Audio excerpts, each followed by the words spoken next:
Good morning. It will come as no surprise that I'd like to talk about what we need today to raise the debt limit, and why the Republicans in Congress what they're doing today is so reckless and dangerous in my view. Raising the debt limit comes down to paying what we already owe, what has already been acquired, not anything new. It starts with the simple truth. The United States is a nation that pays its bills and always has. From its inception, we have never defaulted. What we pay for, so it keeps us a great nation. Social Security benefits for seniors, salaries for brave service members, and benefits for veterans, and other financial obligations for our people and for our nation. We're able to meet these obligations based on the revenue we receive from taxes and based on our ability to borrow when needed. And in that case, we're able to borrow because we always pay our debt. We always paid what we owe. We've never failed. That's America. That's who we are. That's what it's called for. It's called full faith and credit of the United States. It's rock solid. It's the best in the world. But here's the deal. There's a cap on what we can borrow called the debt limit. And only Congress can raise or lower that debt limit. So let me be really clear. This is really important to know. Raising the debt limit is about paying off our old debts. There's nothing to do with any new spending being considered. It has nothing to do with my plan for infrastructure or building back better. Zero. Both of which I might add are paid for. So if we're going to make good on what's already been approved by previous Congresses and previous presidents and parties, we have to pay for it. Social Security benefits, the American people are promised, salaries for servicemen and women, benefits for veterans. We're going to have to raise the debt limit if we're going to meet those obligations. And raising the debt limit is usually a bipartisan undertaking, and it should be. That's what is not happening today. The reason we have to raise the debt limit is in part because of the reckless tax and spending policies under the previous Trump administration. In 4 years, they incurred nearly $8 trillion. In 4 years, $8 trillion in additional debt, in bills we have to now pay off. That's more than a quarter of the entire debt incurred now outstanding after more than 200 years. And Republicans in Congress raised the debt 3 times when Donald Trump was president, and each time with Democrat support. But now they won't raise it, even though they're responsible for more than $8 trillion in bills incurred in 4 years under the previous administration. That's what we'd be paying off. They won't raise it even though defaulting on the debt would lead to a self-inflicted wound that takes our economy over a cliff and risks jobs and retirement savings, Social Security benefits, salaries for service members, benefits for veterans, and so much more. A failure to raise the debt limit will call into question Congress's willingness to meet our obligations that we've already incurred, not new ones, we've already incurred.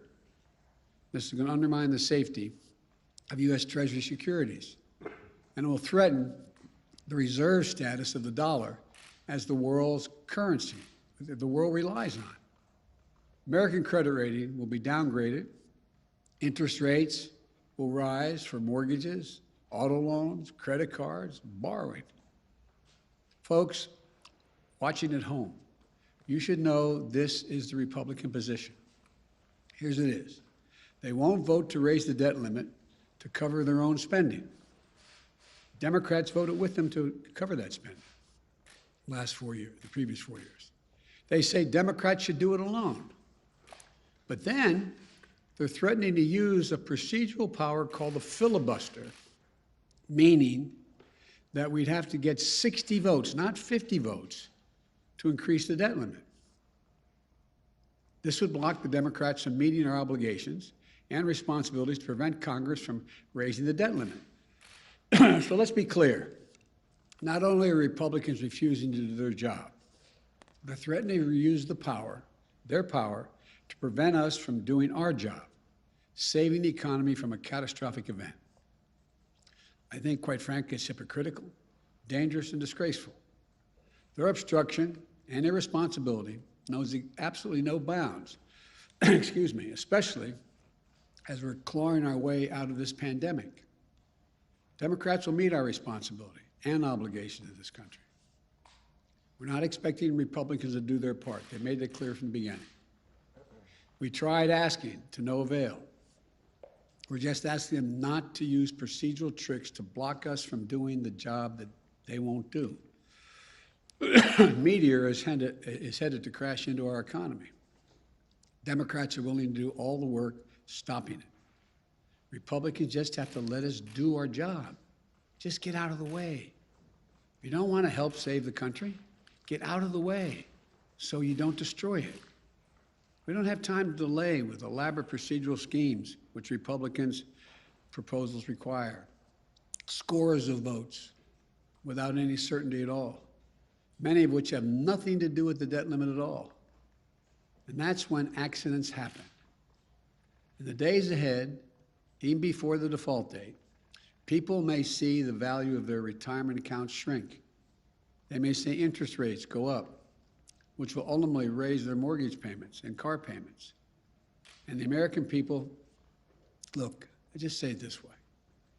As soon as this week, your savings in your pocketbook could be directly impacted by this Republican stunt. It's as simple as that. Republicans say they will not do their part to avoid this needless calamity. So be it. But they need to stop playing Russian roulette with the U.S. economy. It's one thing to pay our debts already acquired. It's another to require a supermajority to pay the debts already acquired. It's not right. Let the Democrats vote to raise the debt ceiling this week without obstruction or further delays. Democrats in the House have already passed a bill that would do that. It's sitting in the United States Senate where Democrats have the votes ready to pass it.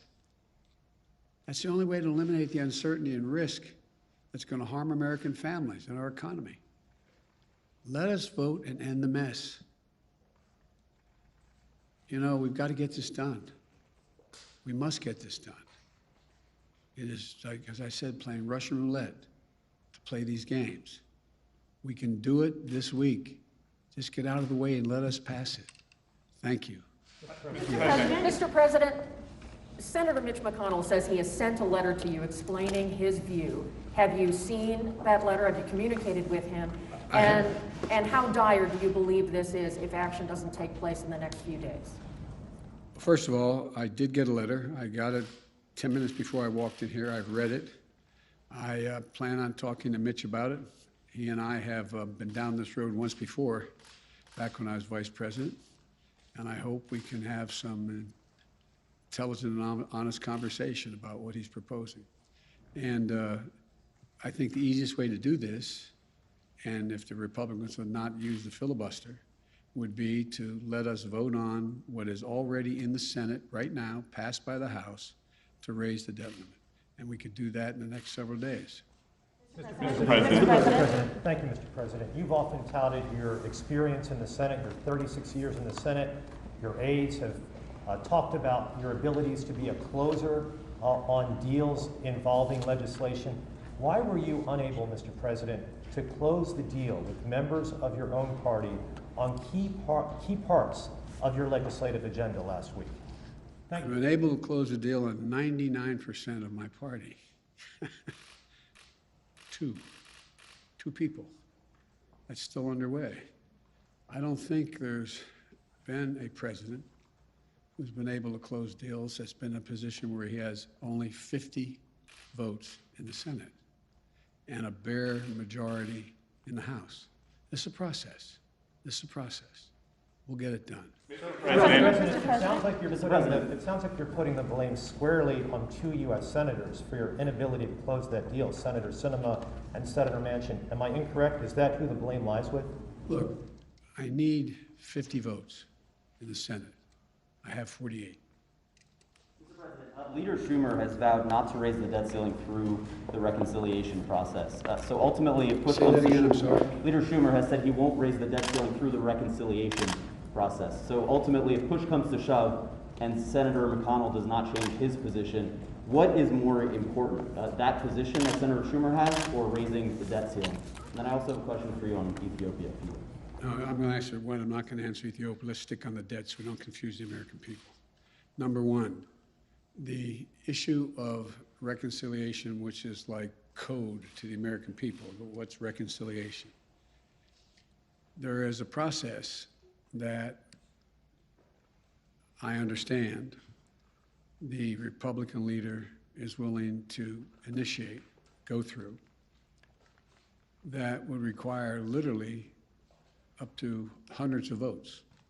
It's unlimited number of votes having nothing directly to do with the debt limit. Could be everything from Ethiopia to anything else that has nothing to do with the debt limit. And it's fraught with all kinds of potential danger for miscalculation. And it would have to happen twice. So you could literally have several hundred votes over the next number of days. Everything else would come to a standstill, but you still find yourself in a situation where at the end of the day, we may have passed something that in fact then has to be undone again by either Democrats or Republicans. It's an incredibly complicated, cumbersome process when there's a very simple process sitting out there. Sitting at the desk in the United States Senate is a bill passed by the House saying, we Democrats will raise the debt limit, take responsibility for raising, even though we didn't, some voted to acquire the debt as well. We'll go ahead and do that. That's the way to proceed. But if it comes down to reconciliation or raising the debt ceiling, which position will you take? I'm not going to cross that bridge till we have to get there. Address the allegations of genocide and why you haven't yet imposed those sanctions that you authorized 2 weeks ago, sir? Speak to that later. Regarding your Build Back Better agenda, we know the top line figure from Senator Manchin is $1.5 trillion. Senator Kirsten Sinema has yet to really give that number of where she's willing to go, how high she's willing to go, but she says she's negotiating good faith with the White House. What is her figure? I'll let her tell you that. I don't want it. We're in negotiations. Is it between 1.5 and 3.5? Is it higher at least than the 1.5? I'm not going to negotiate in public. Mr. President, Mr. President. Mr. President, how is what the Republicans are doing now any different from when you opposed raising the debt limit as a senator during the Bush years? Because we weren't calling for filibuster. We did not requiring 60 votes, and it was a straight up and down vote. Mr. President, Mr. President, you're talking about how you have 48 Democratic votes right now. The other two have been pressured over the weekend by activists. Joe Manchin had people on kayaks show up to his boat to yell at him. Senator Sinema last night was chased into a restroom. Do you think that those tactics are crossing a line? I don't think they're appropriate tactics, but it happens to everybody. From the only people it doesn't happen to are people who have Secret Service standing around them. It's part of the process. Yes, sir. Just really quickly, a lot of people have been trying to attach immigration. Mr. President, I know you don't want to comment on other senators' positions in the negotiations, but what do you think the size of the reconciliation package should be? What specific dollar figure? Well, I laid out what I thought it should be. It's not going to be that. It's going to be less. I mean, look, the legislation, both the Build Back Better piece as well as the infrastructure piece, are things that I wrote. These didn't come from, God love him, Bernie Sanders or AOC or anybody else. I wrote them. I disagreed with Medicare for All, for example. I disagreed, but I laid out what I thought would be important. For example, I think in the Build Back Better program, it's required that we, in fact, have the best education available to us. And I'll be speaking to this in detail tomorrow. But look, here's the situation. How can we, in an ever-competitive world, increasingly competitive world, how can we not meet the educational standards at least other countries are working toward? Nobody is reducing the number of years they want their children to go to school or people to go to school. You've heard me say it before, as my wife says. If any country out-educates us, they're going to out-compete us. Look what China's doing. Look what the rest of the world is doing. They're investing.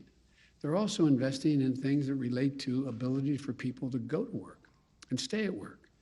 We have several million women who can't go back to work because they don't have any way to take care of their children. So to give a tax cut to a working mom to be able to afford daycare, is that bad? Is that a bad idea? I think it's a darn good idea. We'll get people back to work. So there's a lot of things in the legislation I'm going to be talking about across the country that I think the American people overwhelmingly support. But the idea that somehow this is somebody else's legislation, this is what I wrote. Sir, would you accept a $2 trillion, say a $2 trillion reconciliation bill? Would that be acceptable to you? Again, as you know, it's not a smart thing to negotiate with yourself in public.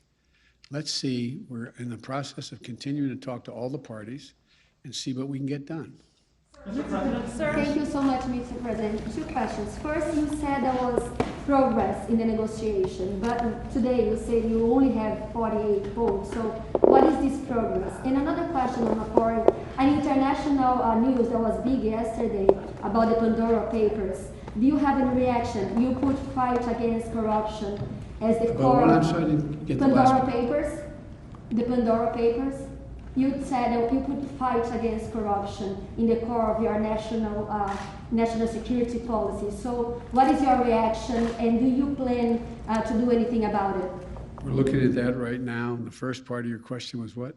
Was about progress. What does progress look like for you in the negotiations? Winning. That's the progress. Last question. The height amendment. I just want to be very clear. Can you guarantee that the U.S. will not breach the debt ceiling, that will not happen? No, I can't. That's up to Mitch McConnell. So it is possible that the U.S. will not pay its debt. That is possible. I can't believe that will be the end result because the consequence is so dire. I don't believe that. But can I guarantee it? If I could, I would, but I can't. Thank you all very much. Appreciate it. Senator Manchin says the deal is off if the Hyde Amendment is not included. Do you support that? Where do you stand?